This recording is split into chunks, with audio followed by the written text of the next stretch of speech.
Diálogos. Diálogos.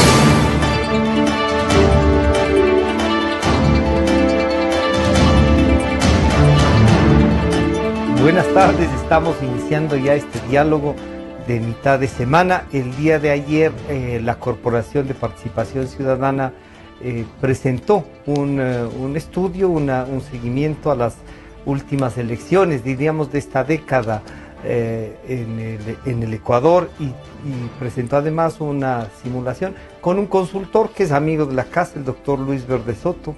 Le oía también esta mañana en Radio Exa y en el informativo de la mañana. Y así es que le hemos invitado hoy también a reflexionar sobre lo que puede hacerse con este simulador, porque él insistía el día de ayer en la mañana de que era un simulador. No hay aquí, digamos, algo de Guga Ayala, sino un cálculo y una demostración matemática. Luis, buenas tardes, bienvenido. Esperamos que se sume en un momento también Gabriel Hidalgo, que él en cambio sí me parece que tiene un modelo de cálculo que presentó también el día de ayer en la Flaxo, en este Congreso de Estudios Políticos, ¿no? Luis, ¿qué debemos entender por una simulación y para qué nos sirve? Sería nuevamente bienvenido, gracias. Gracias, mil, Francisco. Es exactamente eso, es un simulador y no un predictor. Ya. Un predictor tendría por función predecir los resultados. Un simulador lo que hace es crear una ficción, crear un juego, crear algo que no va a pasar en la realidad, pero que sin embargo te permite entender algunas características de la realidad. Es la diferencia entre predecirlo y simular, ¿no es cierto? En este caso lo que hemos hecho es, por encargo de Participación Ciudadana, que tenía por vocación buscar un instrumento que permitiera más flexibilidad por parte de los actores del sistema político para procesar sus diferencias, para tratar sus acuerdos y fundamentalmente para guiarse en esta maraña un poco compleja del sistema electoral ecuatoriano. Entonces me pidió que imaginara, pensara cuál es este instrumento. A partir de una experiencia previa que tuve, decidí conformar esto que es, lo que te decía, es un instrumento de ficción. ¿En qué consiste? En algo muy elemental en términos informáticos, que es hacer un modelito que permite trabajar con el método Webster y con el método DONT, el uno para diputados nacionales y el otro para diputados provinciales, y que te permite cambiar cada vez la introducción de diferentes datos. Tú puedes poner una vez a uno como ganador, a otro, distribuir porcentajes de modo distinto. Y hasta ahí no habría ningún problema con jugar con cualquier cifra. Una de las cosas, ¿se puede usar los resultados de las encuestas de ese momento cuando están ya, digamos, en este caso de 3 o 4 personajes que están corriendo para... Y después de todos los partidos políticos y movimientos, esos resultados se los puede incluir y puede uno ir variando y viendo cuáles pueden ser los resultados? Absolutamente, se trata de eso, de que cada quien introduzca los datos que considere, siempre con 2 o 3 condiciones. La primera es de que lo que Participación Ciudadana ha hecho es presentar un modelo con un tipo de datos reales, que son los datos históricos. Y eso es lo que propone Participación Ciudadana, trabajar desde estos datos históricos, porque una encuesta, digamos, una elección siempre construye nuevas realidades electorales, pero dentro de un rango de historia. Es decir, no siempre se construye algo totalmente diferente, sino hay una cierta parte referencia de un dato que es, qué sé yo, una especie de secuencia para poder llegar a una simulación si cambio esos datos. Exactamente. Entonces lo que se trata de hacer es, en nuestro caso lo que hemos hecho es trazar una curva de tendencia. Hay varias formas de hacer curvas de tendencia. Una muy elemental es hacer una curva de tendencia lineal. Si es que una curva de tendencia lineal predijera la realidad, se habría solucionado la política, la revolución y muchas otras cosas. Pero eso no ocurre, ¿no es verdad? Pero hemos trazado una curva de tendencia a partir del único dato constante que existe en el sistema político, que son las elecciones de elección presidencial durante la última década, sea en primera o en segunda vuelta, aquella que definió el presidente, porque te permite tener puntos suficientes como para trazar esta línea de tendencia predictiva hacia el 2017. Sobre esta línea predictiva del 2017 es que hemos hecho la primera simulación. Pero el tema adicionalmente que contribuye este trabajo es el de haber reconstruido lo que podrían haber sido las circunscripciones electorales en las que se va a elegir presidente ahora, en el 2017, que partieron en el 2013, pero se las reconstruye ficcionalmente para el 2009 y para el 2006. Entonces aquí tenemos unos imaginarios que parten de hechos que ya pasaron, pero que nos imaginamos, por ejemplo, que en el primer escenario, que el presidente Correa es candidato, por ejemplo, tú habías presentado ayer en 13 este. Así es. El presidente Correa es candidato a la presidencia, corre con los que están, como dirían ahí, con este menú de participantes, y él no ha sufrido ningún desgaste, tiene la misma popularidad y el mismo respaldo. ¿Eso podría llevarnos que a una asamblea como la que tenemos ahora, o como la que anterior, en la que no tenía esta mayoría absoluta? A ver, los escenarios tienen un poquito más de complejidad, ¿no es cierto? Por un lado, los escenarios están hechos para que pueda trabajarse sobre un resultado en cada una de las circunscripciones que ahora existen. Recuerda tú que el Ecuador ya no tiene 23 provincias, sino tiene 31 nuevas provincias, ¿no es cierto? Y recordemos, esto es muy importante, de que ahora estas nuevas circunscripciones electorales todas son pequeñas, de 5. Luis, ya no es, digamos, el reparto no es por provincia, sino por circunscripción electoral. En la mitad del país. Y la mitad del país sigue siendo por provincia, pero son provincias que por su tamaño y por su densidad poblacional tienen el mismo peso electoral que lo que tendría, por ejemplo, Manabí Norte y Manabí Sur, que lo que tendrías tú unas 4 circunscripciones de Pichincha, en Quito Norte, Quito Sur, Quito Rural, Distrito Rural y la provincia rural, y lo que tendría en Guayaquil, las 4 circunscripciones de Guayaquil. Entonces lo que tienes tú este rato en términos electorales son una suerte de 31 nuevas provincias, todas ellas comparables, en el sentido de que ya no tienes una magnitud donde tú eliges 14 o 15 legisladores, sino solamente 5. Esto cambia notablemente. Claro, se niveló el peso electoral de cada sector del país. No necesariamente en el resumen final, porque cada provincia sigue teniendo una representación territorial y proporcional demográfica, pero sí se niveló en términos de la modalidad, el espacio donde tú lo eliges. Y cuando tú eliges un número determinado de autoridades, es este número el que va a pesar muchísimo en la aplicación del método. Entonces, lo primero que tenemos es que hemos simulado qué hubiera pasado si hubiese habido antes, en el 2006, 9 circunscripciones. Porque eso te permite proyectarlas recién a qué puede pasar en el 2017. Esa es la primera parte del modelo, ¿no es cierto? Luego, una suerte de 3 escenarios, los que tú habías visto. El uno, aquel en el cual no hay ninguna diferencia, digamos, en ella el presidente de la República, Correa, está todavía en el escenario. No hay crisis económica, no hay variables que introduzcan... 10 años no han pasado. O ha pasado exactamente igual como siempre. Entonces esa es la primera. La segunda se introduce un criterio de que finalmente puede haber habido un deterioro de esta que es la matriz similar al 33%, es una cifra ficticia, ¿no es cierto? Puede simplemente... Para esto podría servirnos una encuesta que diga... el desgaste del presidente y de su gobierno ha sido tanto, y ponemos esa cifra, puede ser. Claro, perfectamente, sí, es un juego el que tienes allí, ¿no es cierto? Lo importante es de cuando haga este juego la audiencia, la ciudadanía, haya consenso sobre cuál es el instrumento, sobre qué encuesta tú metes. O sea, si en la universidad se quiere hacer esta simulación, hay que buscar datos reales y por lo tanto pueden servirlos de una última encuesta, sobre todo en el desgaste del gobierno del presidente. Es decir, una que te sitúe dónde están este rato los actores electorales. La pretensión del simulador es trabajar sobre resultados de las elecciones legislativas, no de la elección presidencial, por razones de cooperación con el sistema político. Decía, la segunda y la tercera son estos desgastes de 33 y 33%. Y se trabaja de modo horizontal, si quieres tú cruzado con esto, otros 2 escenarios. El uno es el de la enfrentamiento simplemente directo, face to face, del país versus la oposición, solamente con un contrincante. Una segunda, el escenario que estuvo vigente hasta hace poco, de país con 2 contrincantes, con 2 grandes contrincantes. Y la tercera que se introdujo es la que está más o menos en curso, que son 4 grandes coaliciones, me refiero a países, una coalición de facto, ¿no es verdad? Y las 3 coaliciones que están en estrato vigentes en oposición, ¿no es cierto?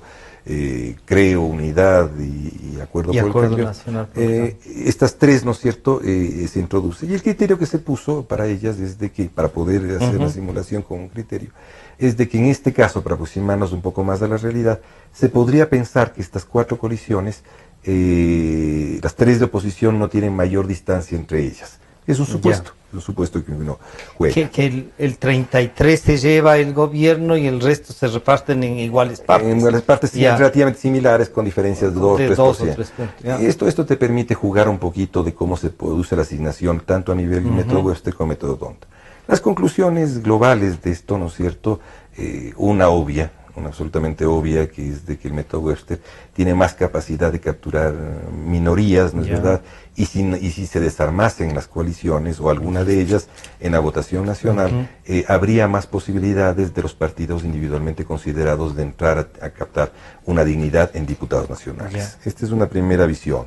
Una segunda visión, más o menos diferente, yo diría, es de que el método D'Hondt, jugándose sobre las 31 circunscripciones, y bajo el supuesto, y solamente bajo el supuesto siguiente, de que la distancia entre el primero y el segundo no es una distancia como la que hubo el 2013, que fue una gran distancia que permitió una gran distorsión en la asignación de escaños, sino una distancia menor, digo, para decir una cifra este rato, similar al 10%, el primero puede ser cualquiera de los partidos, no solamente país, puede ser cualquiera de los partidos, y el segundo, y los contrincantes 2, 3 y 4, se ordenan más o menos agrupadamente. Y con una distancia, llevar la misma cantidad. Pueden llevar la misma cantidad de diputados en las circunscripciones alrededor de 5. En una provincia donde hay 5, país podría tener el primero, o no necesariamente, o cualquiera de ellos, pero el resto también llevarse hasta el 4, y el segundo es una dificultad enorme entre ellos. El método no es que se ha vuelto bueno por obligarse de esto, sino que se ha vuelto, digamos, captura más las mayorías intermedias y desecha igualmente a todas las minorías. Esto es importante para la conversación de las diversas coaliciones a nivel local, porque te va a permitir, obviamente, de que no ofrezcas aquello que no va a ocurrir, y más bien baje el margen de incertidumbre a un cierto o razonable margen de certidumbre, y hacer una negociación algo más razonable entre las partes. Esta segunda conclusión gruesa que saca esto, los diversos juegos que he hecho de simulaciones muestran que difícilmente va a haber una oposición que controle las 2/3 partes del escenario parlamentario. Podría darse que la oposición controle, pero que tenga mayoría absoluta, diversificada, digamos así. Claro, sería una oposición compuesta por al menos por 3 grandes bloques. Lo cual te implica que tu campaña desde este rato tiene que pensar cuál va a ser tu escenario de alianzas parlamentarias, además de las alianzas de segunda vuelta. Lo segundo que te va a plantear fuertemente es de que Ecuador vive este rato la posibilidad de, no de un bloqueo ejecutivo legislativo como antaño, pero sí una buena posibilidad de que siempre no haya mayoría de 2/3 y que dentro de la mayoría absoluta una de ellas pueda convertirse en un bloqueo hacia el otro. Me refiero a que si país es la oposición y la actual oposición es gobierno, puede ser bloqueada en 2/3 por parte del país. Y a la inversa también, si país es gobierno, pero la oposición tiene la mayoría absoluta, puede también ejercer esa mayoría. Pero podría darse que país gane las elecciones y tenga una oposición en el Parlamento de los 2/3, ¿no? Muy difícil, es extremadamente difícil, se aproximaría demasiado al ideal y aquí no ha pasado nada. Y yo creo que eso no funciona. Y claro, aquí existen otras variables que intervienen, como por ejemplo la relación que existe entre el presidente de la República, el voto presidencial, con el voto partidario. En 2013 fue una relación muy estrecha, ahora es una relación que se distiende un poco más, y esto va a dar variables distintas. Pero es esto lo que se ha hecho, no se trata nada más que estimular a la reflexión, estimular a que los partidos tomen decisiones con bases ciertas. Más o menos perspectivas. Pero... Y ciertamente es importante cuando se llega a coaliciones maduras evitar mentirse sobre la realidad. Es muy bueno no mentirse en todos los sentidos. Gabriel, bienvenido.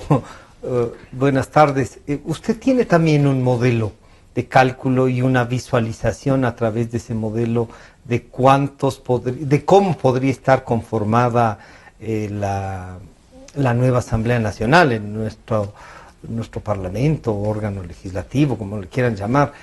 A mí me suele gustar siempre más el Congreso, no sé si es por lo pasado, pero este es un modelo de simulación, o sea, un instrumento que nos va a permitir jugar con datos más o menos reales, como dice Luis.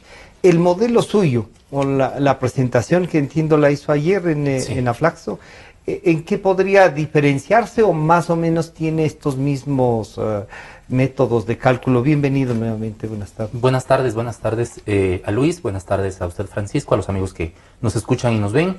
Siento mucho por los contratiempos que pueda haber provocado. No, ninguno. No se preocupe. No he revisado la ficha técnica del trabajo de participación ciudadana y de Luis, entonces no sé en qué puede diferir de lo que escuché ahora. Y he escuchado también en otra entrevista, no proyectan resultados, no sé si es así. Y mi trabajo propone proyección de resultados.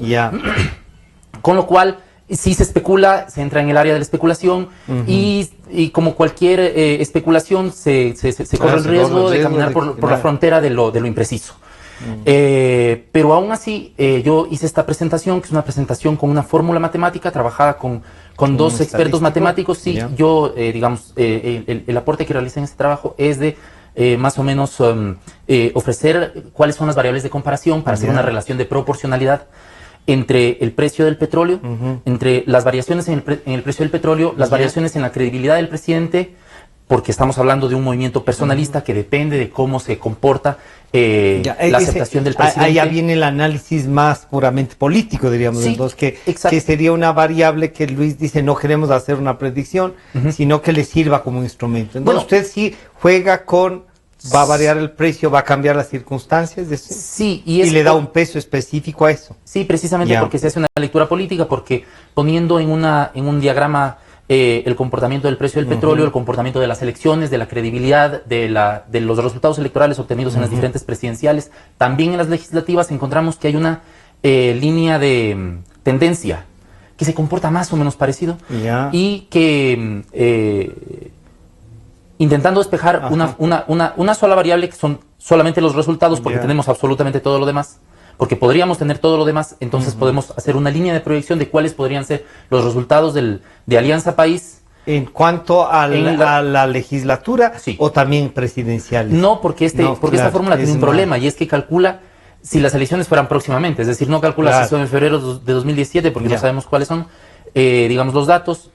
Calcula si fuera este domingo o máximo el próximo domingo, si el presidente Correa participara. Es una especie de una fotografía para este momento. Así es. Y si es que tienen ustedes la variable, si el presidente Correa participa, si no participa el presidente Correa, ¿y qué peso le están dando a cada una de estas variables, Gabriel? Bueno, en una escala de 1 a 100, cada una de estas variables tiene un valor. Y esto, como decía, se pone una nube de puntos, se grafica una proyección, se despeja un último dato, que son los resultados en las parlamentarias, y se arrojan resultados, que son resultados, nuevamente tengo que decirlo, especulativos, por un lado, y por otro lado, como son resultados matemáticos y numéricos, pierde la capacidad de poder leer los contextos, que son cualitativos. Pero de todas formas, esta ponencia fue aceptada en la Aflaxo, fue discutida, recibí muchos comentarios muy interesantes, y me parece que es oportuno ofrecerlo a la ciudadanía como una herramienta más que puede anticiparse sobre cuál es el comportamiento de las elecciones. Entonces, coméntenos cómo visualiza usted si este domingo fuesen las elecciones, cosa que ya me preocupó. ¿Cómo sería, Gabriel? Como hay una tendencia que decía a la baja en comparación con el precio del petróleo, y tengo que comparar con el precio del petróleo porque estamos hablando... Eso tiene un peso específico. Tiene un peso específico y quiero primero hacer esta prevención, por favor, teórica, porque no es una novedad para nadie que el proyecto del correísmo se sostiene a través del gran gasto e inversión pública. Y eso ha permitido incrementar la reputación tanto del presidente Correa en su movimiento personalista como de sus subalternos como grandes gestores de la política. Cuando los recursos se ausentan, es decir, cuando hay menos capacidad de poder inaugurar obras, de empezar a construirlas o de publicitarlas por falta de recursos, entonces empieza a caer la reputación que también depende por otras razones que son cualitativas, como por ejemplo el desgaste o la confrontación. Esto es real, esto es así también. La corrupción puede entrar. La falta de transparencia y otras denuncias, ¿no? Que se han divulgado en los medios de comunicación y otros actores de la política, ¿no? Entonces, no solamente depende de eso, pero más o menos se comporta igual. Entonces, nos dimos cuenta de que eso podía provocar ciertos resultados proporcionales. Bien, primero esa prevención. Bien, entonces los resultados nos demuestran que, digamos, yo partí primero de un prejuicio metodológico, y es que he escuchado muchas veces que calcula el oficialismo que obtendría más o menos entre 50 y 55, entonces quería saber si es que esta fórmula servía para calcular precisamente eso.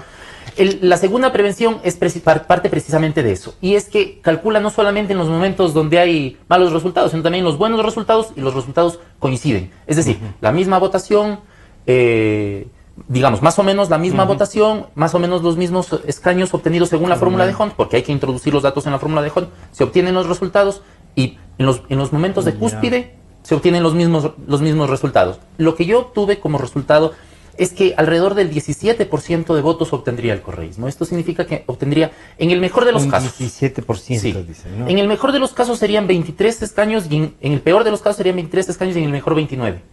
Entonces, podríamos decir que son más o menos 30 escaños. Lo que yo concluí en esta investigación es que esos entre 23 y 29 escaños son los escaños sobre los que juega el correísmo, el partido del oficialismo, como un voto duro. Porque el voto duro, ya hay que tomar en cuenta que habla que hay de 30%, ¿sí? Sí, yo diría que con esta previsión, que está sujeta a muchos debilidades y contradicciones, pero que es un primer paso para acercarse a un cálculo, también sugeriría esto, y es que el voto en plancha podría caer, y esto podría caer, y esta es una hipótesis que yo puedo manejarla para una próxima investigación, es que como el modelo del correísmo depende de un estado rentista y las rentas han disminuido y ya no hay la misma cantidad de recursos para continuar sosteniendo el mismo modelo, entonces inevitablemente va a caer la posibilidad de que obtengan la misma cantidad de votos en plancha. ¿Por qué?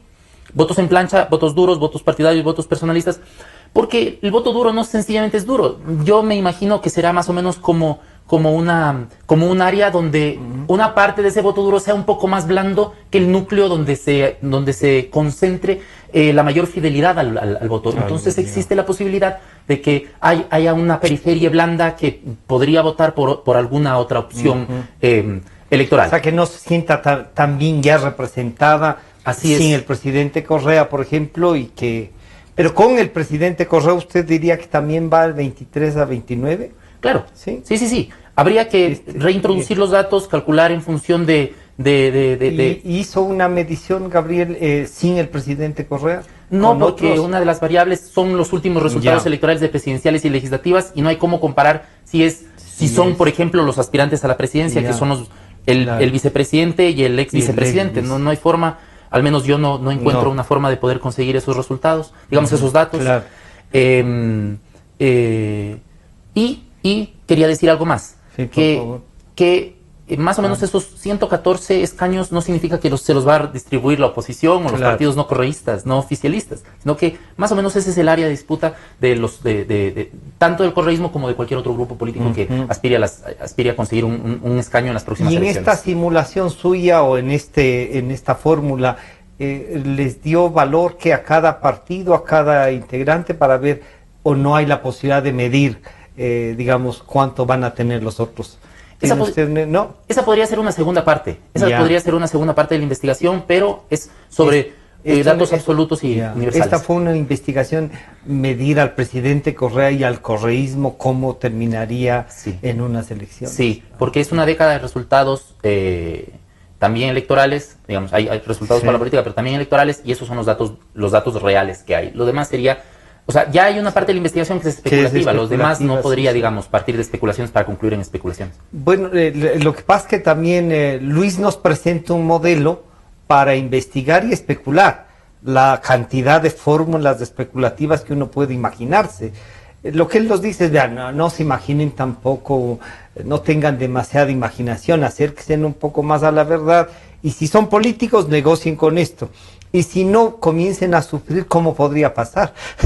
Pero Luis, en cambio, Gabriel, lo suyo, a diferencia de lo de Luis, dice, esta fotografía podría pasarnos ahora. ¿Qué más podría demostrar esto, Luis? ¿Que el presidente Correa tiene posibilidades de arrastrar más que esto? ¿Podría crecer o no? No, al revés, que tal vez cualquier otro aspirante que no sea el presidente Correa, sobre todo en un contexto de ausencia de recursos que puedan sostener esa imagen de gran gestor público, dificulta la posibilidad de que otro aspirante que no fuera el presidente Correa pueda tener la misma suerte al momento de arrastrar, de poder conseguir mayor voto en plancha.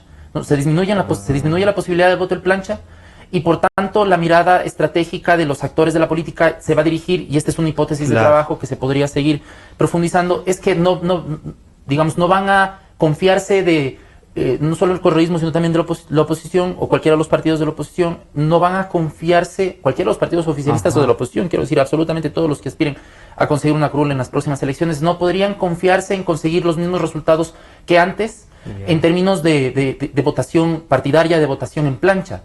Y seguramente tendrían la tentación a volver la mirada a los antiguos caudillos de la política, que tendrían mejores resultados, seguramente porque pueden reconstituir, recomponer sus antiguas redes de organización electoral, y eso daría algunas ventajas, con la posibilidad del retorno al caudillismo. ¿Usted está pensando en la izquierda democrática?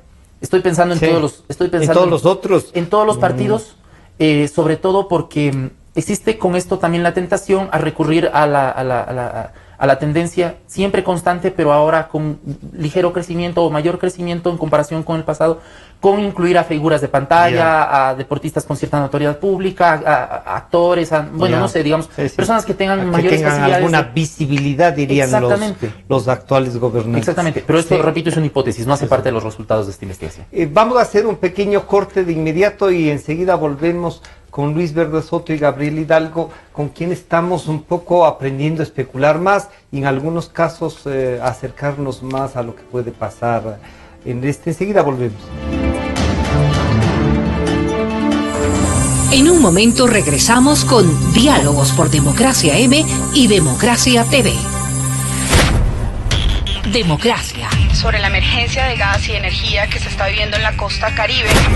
Democracia. Rusia retoma críticas por retenidos en base naval de Estados Unidos.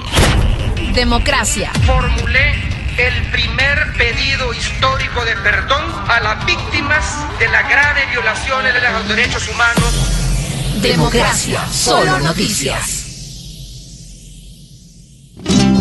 Sentimos lo que la gente siente, amor, desamor, alegrías inmensas. Decimos lo que la gente quiere, pasión, discusión, democráticamente. Democracia, la radio de la gente. Democráticamente, la radio de la gente. Democracia, la radio de la gente. Democracia. Desde el Distrito Metropolitano de Quito, Cadena Democracia, la radio de la gente. Francisco Rocha está de vuelta con Diálogos por Democracia M y Democracia TV.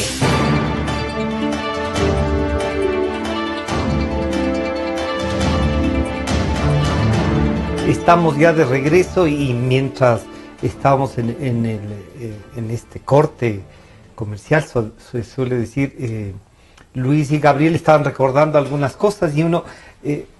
Luis, tú has aportado en este país muchos años, ¿no? Y sí has aportado, sí. Y Gabriel comienza a dar eso. Y yo les decía, yo aspiro que siga en ese mismo entusiasmo y además con la misma calidad que presenta las cosas, ¿no? Gracias, yo hago el seguimiento de eso. Y yo te voy a repetir la anécdota que acabo de hacer. Y como además a ti te estudiamos, te seguimos. Y de vez en cuando hasta te criticamos. Qué bueno. Luis, este modelo de esta foto que podríamos hacer este fin de semana, diríamos así, ¿nos puede llevar también a una decisión política? A ver, yo creo que, dos o tres cosas. Primero la anécdota. Ya, por favor. Este rato recordé que Gabriel, cuando me entrevistó hace algunos meses, yo llamé a la persona para quien él trabajaba para felicitarlo por la asistencia que tenía la persona que me entrevistó. Y era Gabriel, qué bien que me hayas recordado. Para mí es gratísimo decirlo por razones obvias de edad y de distancia, más que otra cosa. Todo modelo, digamos, este rato, ¿no es cierto?, la prospectiva es una actividad científica de primer nivel, ¿no es cierto?, y hay que hacerla científicamente. Yo estoy aproximándome a hacerlo, pero más dedicado de facto a la política, ¿no es cierto? Y creo que lo que está haciendo Gabriel me da la impresión que hay muchos modelos predictivos. En política ha habido grandes hierros en la historia del análisis de las ciencias sociales. Uno de ellos es una de las burlas más sistemáticas, hizo algún metodólogo, de que si los modelos de predictividad funcionarían, podríamos predecir cuándo se hace la revolución. Si alguna variable tú lo extrapolas, la llevas en el tiempo, la revolución se hará en este momento. Ese era, y te puedes guardar un tiempito. Un tiempito, o puede acelerar. Ciertamente esa es una forma muy anecdótica de abordar cuando los estudios de prospectiva no eran estudios universalmente reconocidos. Ahora son cada vez más estudios reconocidos. Y lo que está haciendo Gabriel, tengo la impresión que tiene una cosa que es muy importante en el país, que es reconocer aquella variable con más enlaces de influencia en otras para desarrollar comportamientos. Y este caso del precio del petróleo que has tomado tú, es haber descubierto, no es haber descubierto algo obvio que es el precio del petróleo, es haber descubierto la capacidad de invasiva que tiene en otras, ¿no es cierto? Y claro, a eso le va a tocar a Gabriel la otra parte, que es cuando encuentras la forma de atenuar ese efecto por la vía del endeudamiento, etcétera, esa capacidad predictiva de la variable comienza a atenuarse. Claro que es un poco un problema que siempre ocurre y te va a ocurrir. La segunda es, y esto para hablar con un viejo horrible y lejano, ¿no es cierto? En el año, creo que 84, me invitaron a hacer un libro sobre qué iba a pasar en las elecciones que se venían. Y yo estaba en la Universidad de York, ahora que te escuché que estabas en la Complutense, el investigador visitante de York. Y me entusiasmé, cogí mis maletas y me vine. Y armé un lindo equipo. Y claro, la parte de la introducción yo no quería hacer, porque no hice un modelo predictivo, pero dije algunas cosas que no había decir y el lector entendió que era un modelo predictivo. Y claro, durante los primeros 15 días del libro se vendieron como 15.000 ejemplares y fui muy famoso. Cuando perdió la elección el candidato que debía al que le habías hecho ganar en la predicción. En la predicción me convertí en el más desprestigiado del Ecuador, bastante más tiempo del más famoso. Y yo lo que he sentido, pero me gusta mucho la idea de que se comience sistemáticamente a trabajar modelos de predicción, con la característica de que seguramente ellos predicen y la realidad te juega la mala pasada siempre. Porque aparecen nuevas variables y si no la política no fuera tal. Claro. La política no... Lo interesante ahí entonces, Luis, ¿qué sería?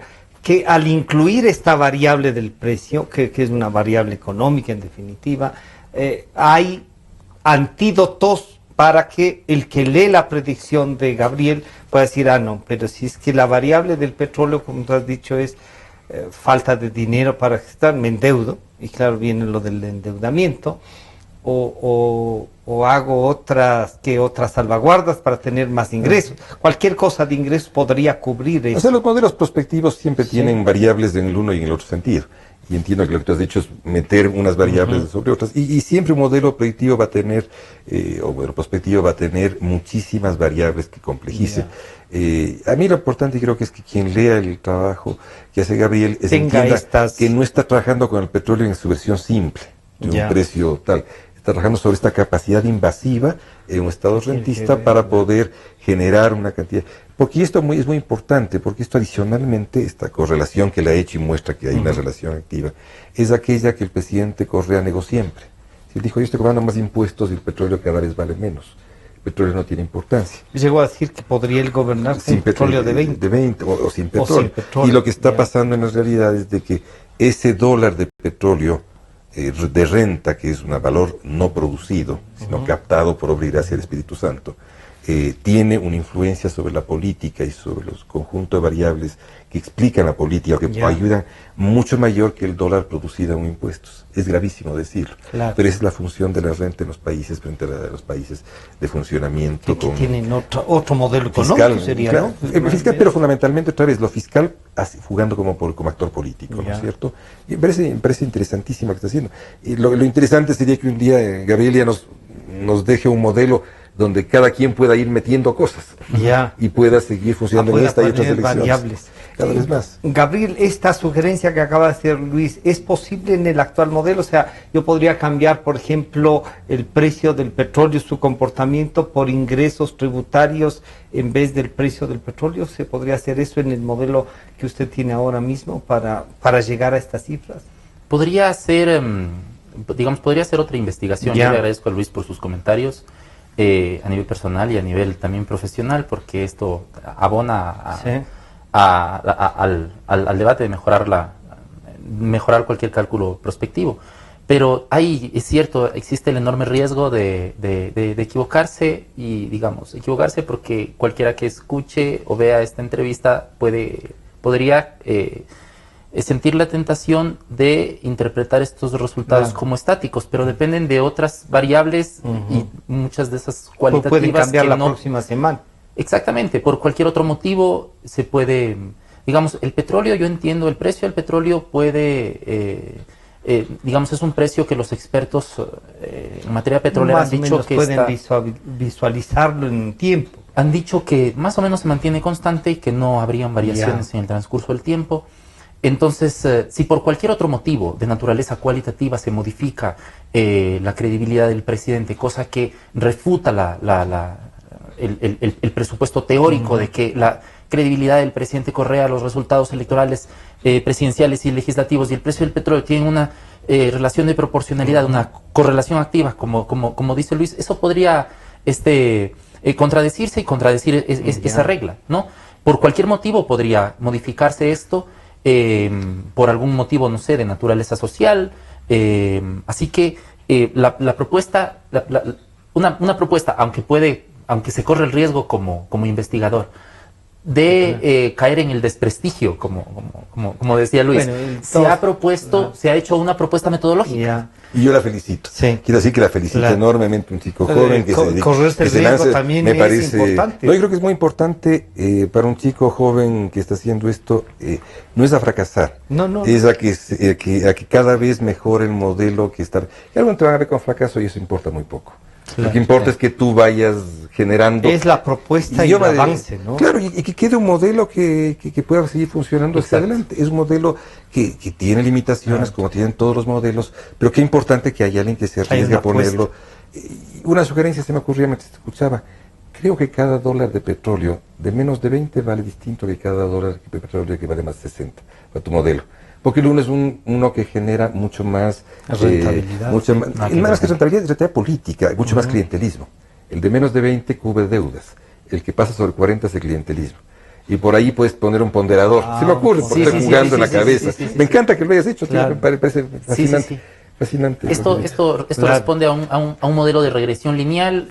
Y como lineal tiene precisamente esas limitaciones. Hay que ver otras contrastes cualitativos, como por ejemplo ¿no? No es lo mismo un dólar a un precio que a otro, ¿no? Y hay que considerar también las variables, por ejemplo, clientelares. Sería fascinante empezar a encontrar ¿cuánto varía el tema clientelar? ¿En dónde se rompe esto? Si ya no me pueden dar, me voy a ir por esto otro que me ofrece. Exactamente. Y exactamente eso también conduce a otras hipótesis que no constan en este trabajo, pero que son nuevas hipótesis de investigación, como por ejemplo, qué sucede en materia de alianzas, qué sucede en materia de comportamiento electoral, qué sucede en materia de distribución de escaños, en una nueva distribución de escaños si se considera la posibilidad de que puede incrementar el voto individual versus el voto en plancha de los partidos del oficialismo, porque no solamente es Alianza País, sino son algunos pequeños, pero algunos. Que además van a tener. La ventaja de ellos creo que puede ser que todos van a estar cobijados en una sola lista. Claro. Y quizá de los otros sí se van a dividir. Veamos cómo funciona eso. Yo diría, si hay un retorno, hay una mirada a lo local, entonces seguramente las alianzas se producirán en lo local.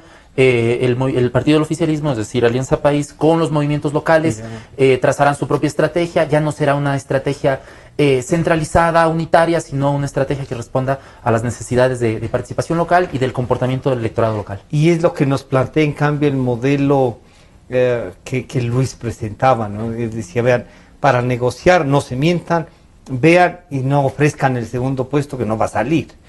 Y ahí entonces pongan el primero, el que va primero. ¿no es cierto? Y simulen así, por favor, Luis. Claro, el tema de esto, ¿no es cierto? Cuando tú te sientas a negociar en política es decirle tú estás en la franja de seguridad y tú no puedes estar.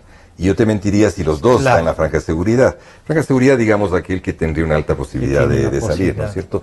Esto es lo que hay que evitar en política, ¿no es cierto? De que a veces se recurra a un modelo predictivo o una simulación, porque esto me limita mis alianzas. ¿Cómo me siento a conversar si no te estoy ofreciendo nada a ti? El premio es limitado. La realidad me dice que el premio es muy limitado. Pero hay que ser realistas. Yo creo que en este rato ya mentirnos. Pero podría ayudar a consolidar, en cambio, el paquete nacional. Y decir, a ver, yo acepto ser segundo aquí, pero el primero de Chimborazo no me lo pueden quitar, pero yo tengo mayoría. Así es. ¿Sí? O sea, es un ajedrez que tiene muchísimas compensaciones, digamos, ¿no es cierto? El reparto de premios no es lineal. Existen muchos niveles. En ciencia política se ve el reparto de premios en el sentido de el acceso a puestos públicos, ¿no es cierto?, a ciertos puestos de poder. Yo sigo pensando en el, perdón, que a veces se me viene el modelo de Gabriel, que llamó la... Sí, porque yo un rato jugué con eso muchísimo, con modelos de predicción, y recordé que hice en Bolivia algo parecido para manejar perspectiva de conflictos, que funciona muy bien. El momento en el cual tú tienes un estado rentista con bajo nivel de capacidad de repartir renta, automáticamente multiplicas conflictos, la correlación se te vuelve más amplia y puedes incluso ubicar con más precisión un mapa de conflictos. Que podría ser aplicable a las elecciones. Si me ocurre este rato, hicimos una cosa con Naciones Unidas alguna vez sobre esto, que creo que vale la pena pensarla. Pero reitero, a mí me gusta muchísimo la idea de que haya alguien con ese valor. Que has hecho en Bolivia le puede servir fácilmente al nuevo gobierno, porque no va a tener los recursos. Pero si el nuevo gobierno va a ser un gobierno que va a tener recursos abundantes, el nuevo gobierno va a tener conflictos, no va a haber eso de las rentas, da lo que no sirve, porque la Revolución Ciudadana ya nos dio la felicidad. Entonces estamos en el paraíso que más quiere. Así es. Sí, más o menos. Si el Estado rentista ya fue superado por los edificios del Ministerio de Justicia, así que no hay que hacer mucho. Pero volviendo al tema central, yo creo que esto pone en tema otra cosa que es importante, que también sirve para los modelos predictivos, que es ubicar cuál es este territorio del país que funciona más como el país. Es encontrar cómo que las variables confluyen en un territorio determinado. En donde pueda generarse una gobernabilidad, dirías tú. No, donde puedes ir a investigarlos para ver lo que va a pasar en el país. Sí, pero y podríamos llegar a plantear algo así, vean, en estas circunstancias, lo bueno para el país es que haya políticos con mayor capacidad de análisis y que puedan hacer planteamientos de negociación, ¿o no? Sí, o sea, evidentemente, la capacidad de negociación se da en base a generalmente variables mucho más ventrales que científicas, lastimosamente.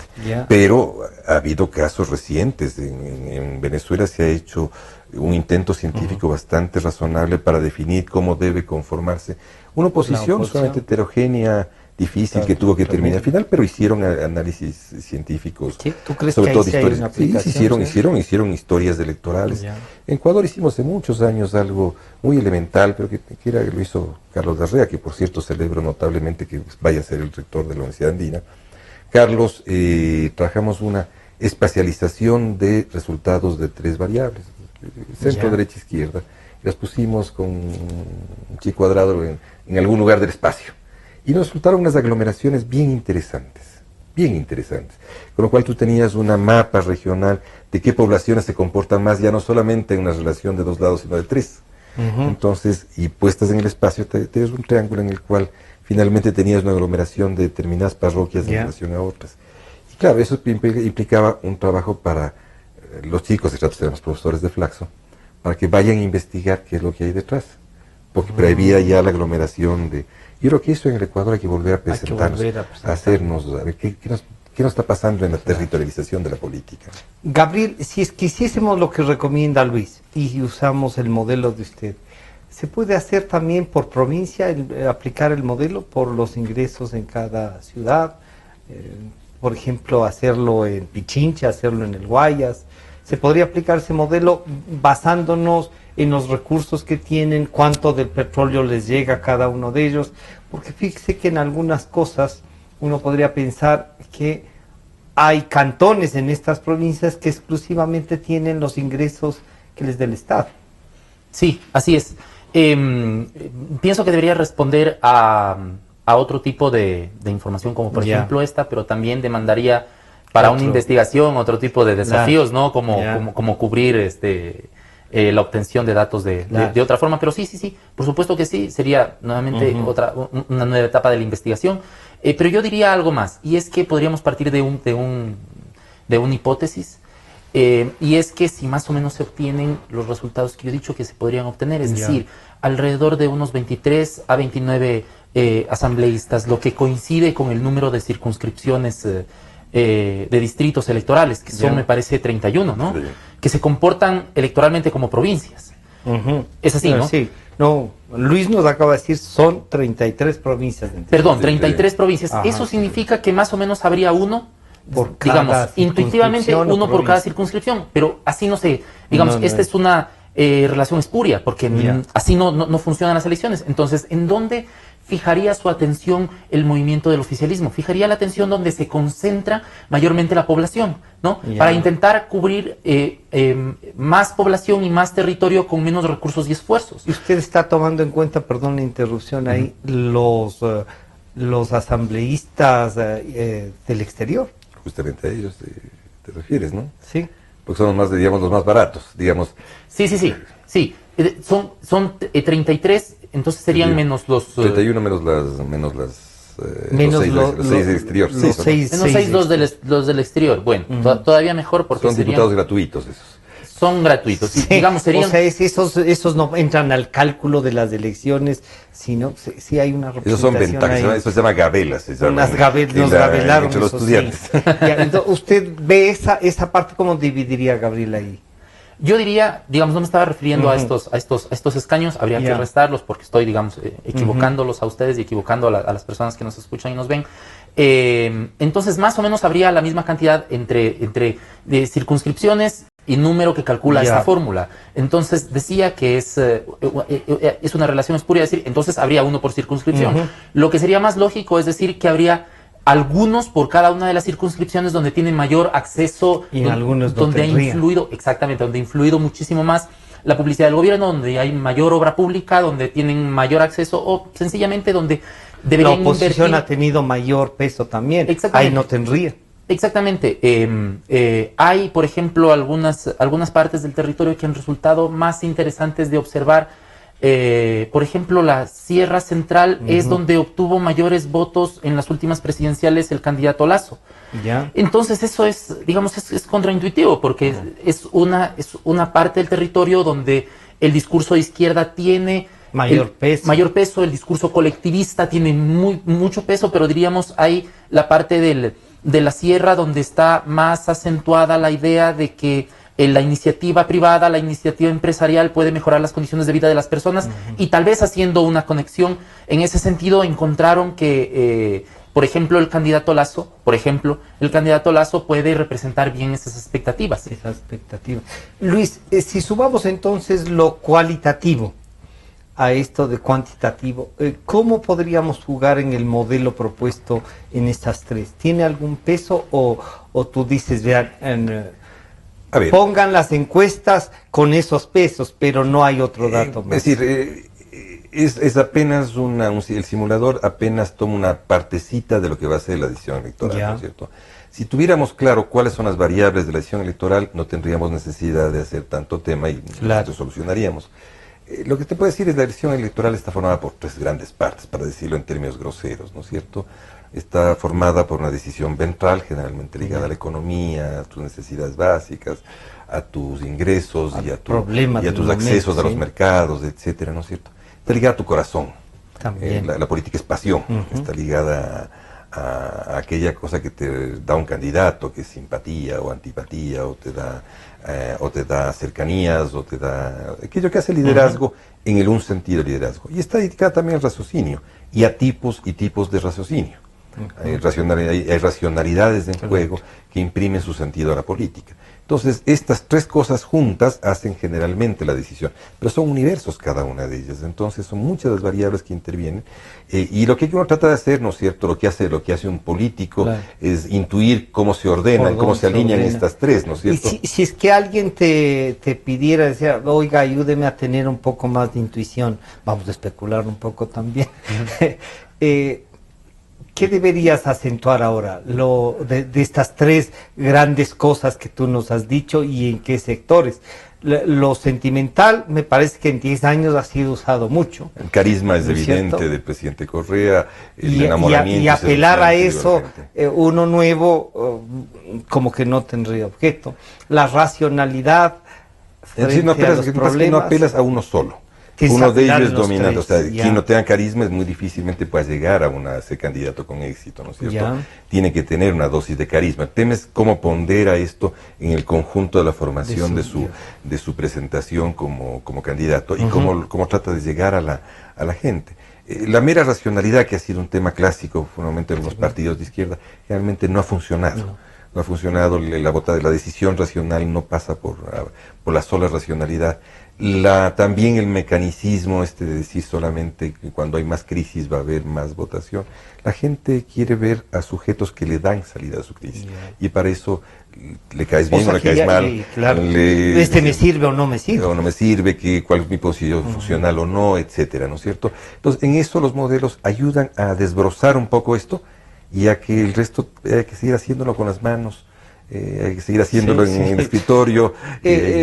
Luis, si hay un candidato que está diciendo, tú has dicho las tres cosas, pero la racionalidad, muchos apostamos a que ahora hay que hacer un planteamiento más racional, que esté más cercano a la realidad de la economía, que tenga una visión de país en donde la gente diga, sí, este es un camino. Eso entonces no, perdí las esperanzas, no. Yo creo que la racionalidad además se enfoca por distintos senderos de la agenda pública. No solamente racionalidad en abstracto, sino que abre un sendero en la agenda pública y por él mete la racionalidad, ¿no? Entonces hay que ver cuál es ese sendero que está este rato funcionando y además a quién le atribuyes esto, porque una cosa que le atribuyes una cosa a un diputado, otra a un partido y otra a un liderazgo. Entonces, estas complejidades son las que nos llevan a hacer más difícil la decisión electoral. La racionalidad, además, hay racionalidades y racionalidades en juego, ¿no es cierto? No es solamente una visión. Eso no solo la verdad de uno, sino la de varios. Y generalmente en política la verdad no existe. Existen muchas construcciones sociales de la verdad en política y que se juntan con tu corazón y con tu barriga. Y tal vez la barriga es importante pensar de que la barriga inmediatamente no hace decisión electoral. La barriga crea todas las condiciones para que tomes una decisión. La decisión finalmente la vas a tomar en función de quienes encarnan sobre sus hombros la solución al tema de la barriga. O sea, no es simplemente a mí me hace falta ahora ingresos y mañana voto contra el que me ocasionó problemas. Pero si él me logra vender la idea de que hay un ser inocuo, hay una salida, de que de pronto me da la salida, de pronto votan por él, pese a que es el causante de la situación. Es el causante de la situación. Gabriel, entonces, ¿cuánto, con usted vamos a ir terminando, cuánto pesará el candidato presidencial frente a esta elección de asambleístas? ¿Tiene un peso específico? Tiene un peso específico, pero no podría ser comparable con el peso específico con el que se jugaban los resultados electorales con la presencia del presidente Correa. A mí me parece que en este momento es insustituible, sobre todo porque en él coincidieron dos cosas. Una persona muy carismática y además con enormes ventajas comparativas, ¿no? Frente a otros candidatos a partir de la primera elección. A partir de la elección de 2006. No, perdón. La siguiente elección fue en 2009, exacto. A partir de esa elección se viene un conjunto de resultados electorales muy favorables porque además jugaba se jugaba con un actor predominante, un gran elector, con enormes ventajas comparativas por administrar el Estado, por tener un Estado rentista con enormes ingresos. Entonces, las condiciones son completamente distintas. Me parece que en este mismo espacio creo que Felipe Burbano dijo que es uno el Moreno como precandidato y otro es el Moreno como candidato. Como candidato, sí. Claro, porque él ¿Es más Moreno? Porque, digamos, diciendo que es él. Diciendo que él. Y es más moreno en el sentido... Es más moreno, sí, que está más quemado. En campaña sale así, ¿no? Que puede resultar. Claro, porque en este momento no se está discutiendo sobre las desventajas que habría que discutirse en ese momento para ese candidato, o sea, como por ejemplo las deudas. Mejor estar todavía ausente disfrutando en Suiza.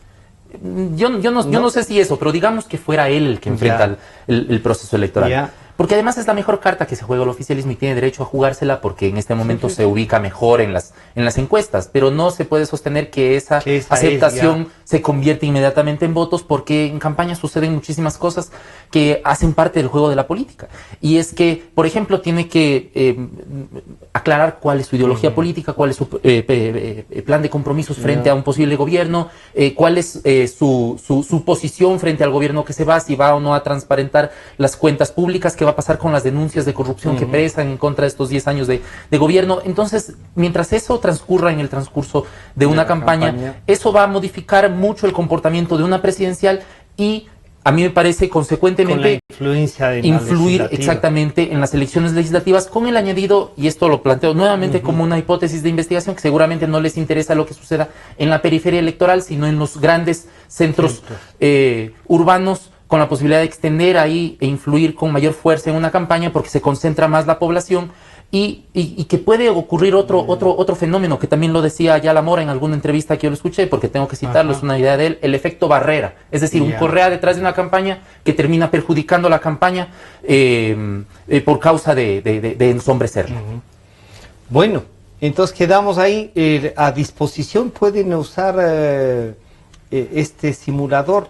¿Cómo lo consiguen? Participación Ciudadana lo va a distribuir a todo el mundo, más abierto, va a ser abierto su uso. Yo supongo, no sé si lo harán estos días, 2 o 3 días más.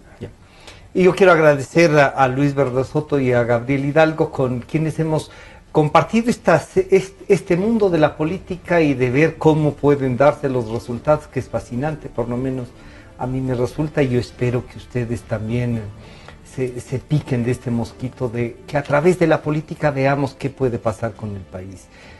Agradecerles, este programa estará a disposición de ustedes a las 3 de la tarde y nos estamos encontrando el día de mañana. Muchas gracias.